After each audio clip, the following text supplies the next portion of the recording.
En este video les mostraré el proceso de activación de un módulo en calidad de demostración en Trimble Access. En este caso tenemos un controlador con Trimble Access 2017.23, que es la versión que vemos acá arriba. ¿Okay? Ahí. Es un TCC3 con su número de serie y sus opciones ya preinstaladas, o sea que han sido instaladas anteriormente, incluyendo su paquete de idiomas. Bien, nos vamos a decir tratar o probar software. Vamos a instalar el módulo de carretera, que es el módulo que no tenemos, que queremos probar por 30 días, y le decimos crear licencia. En esta parte de crear licencia le colocamos el correo electrónico de Trimble que creamos en un video anterior y la contraseña correspondiente. Le damos ingresar y esperamos que haga la conexión con el servidor.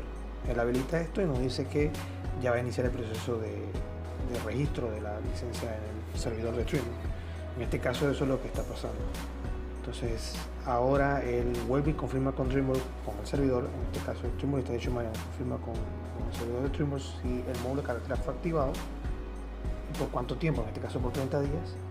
Entonces ahora él está solicitando toda la lista de actualizaciones para el controlador y sus correspondientes aplicaciones.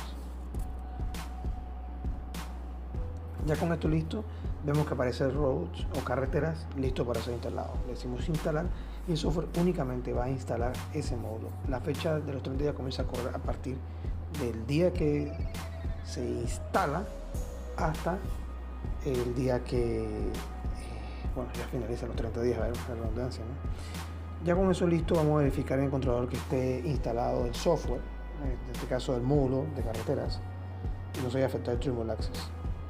Acá podemos ver que está el módulo de carreteras instalado y todos los otros módulos que estaban preinstalados están normal. Bueno, espero que el video les sea de utilidad y cualquier consulta la pueden dejar en la caja de comentarios. Saludos y gracias.